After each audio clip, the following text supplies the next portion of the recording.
Hello everyone and welcome back to Brazil. And as promised, here's the part of the ride that took us along one of the city's most hazardous roads. It's not for the faint-hearted, and if my mum's watching, she should probably look away now. Lane splitting's perfectly normal here. In fact, the cars do it too, so you just gotta make your way through the traffic as safely as possible. Bearing in mind, there's lots of other bikes doing exactly the same thing. So it's not just all the hazards in front of you that you got to contend with, it's all the ones coming up behind you too. I'm going to keep the talking to a minimum and let you enjoy firsthand just what it's like to ride along this road. Now this Tiger 1200 is an absolute beast, and you might think that 150 brake horsepower is way too much for a bike like this. But after riding its little brother recently, the 900s, I can confirm this is the perfect amount. And just take a look at all these skyscrapers. They stretch for as far as the eye can see. And you know what that means? More traffic. So I'm going to get my head down, I'm going to get through this next section, and I'll see you on the other side.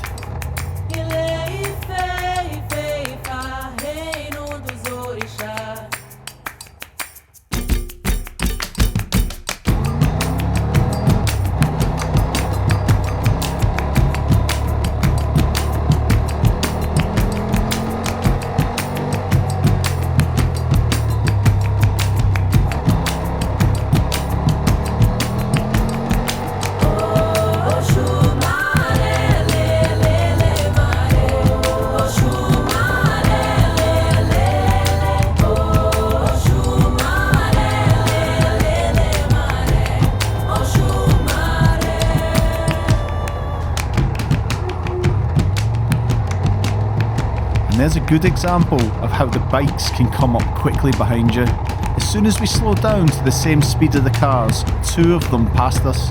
And they're not going to wait for you, and they're not going to let you in. If you hesitate, they're going to take the gap. Now, although there's officially 3 lanes, you got to think of it like 5, because the bikes are in between both lanes of cars. Cars are generally used to it and they're good at holding position, but you do get them just moving over without notice, without any indicators, so you got to watch out for that. But your main hazard is from the left hand side. Not only have you got parked vehicles and junctions joining onto it, all these apartment blocks have got parking lots underneath them, so there's cars merging from there. You're going to see one here and further along, so the best thing is position yourself over a bit. Now I'm not doing it now, but once this car nearly pulls out, it reminds me to get over to the right.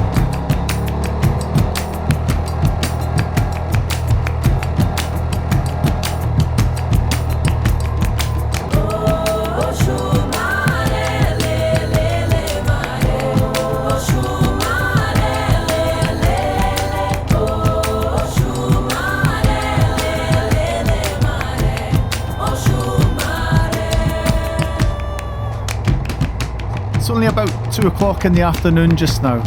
Rush hour can get really busy around here.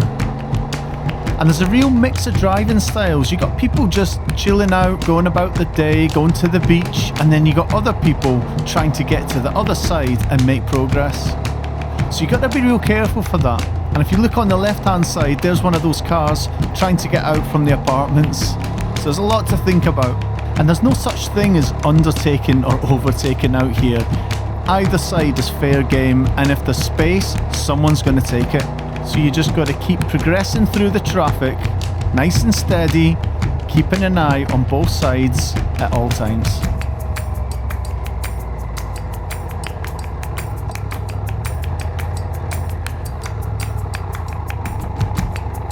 And I've just got to say thanks again to Andre for taking me out for the day. It really was an amazing experience to ride with you.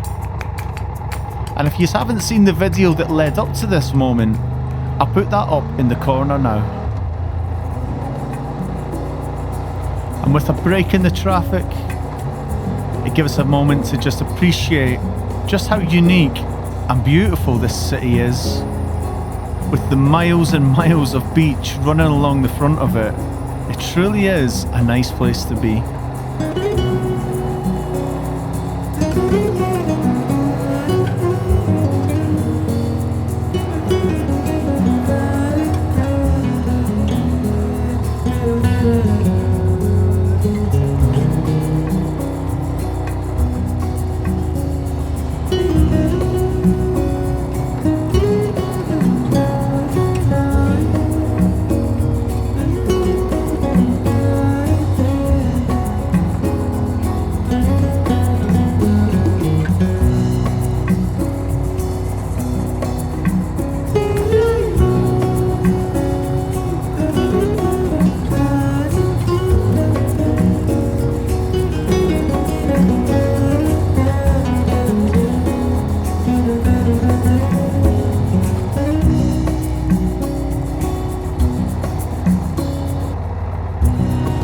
then had to just nip round one of the city's more neglected areas.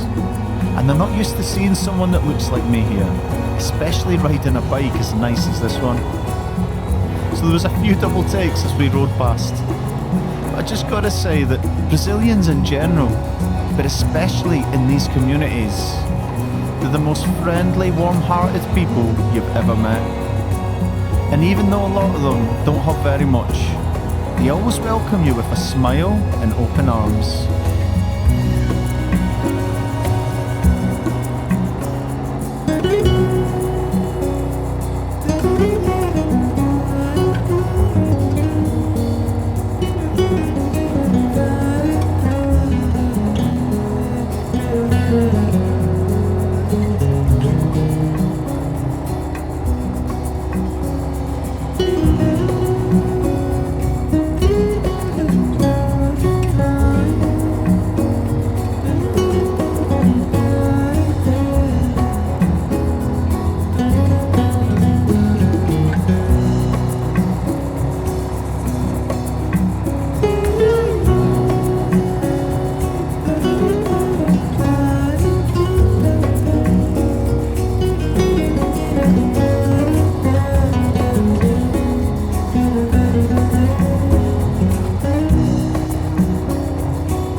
So for the last section of the ride, we came down the famous pier that runs along the opposite sides of the riverbank to take some photos, catch sunset, and have a much needed drink of water. If you're enjoying today's video, do us a favour, hit that like button, leave us a comment, it really does help me out. And tune in next time when it's day 2 of having this amazing bike in this amazing city.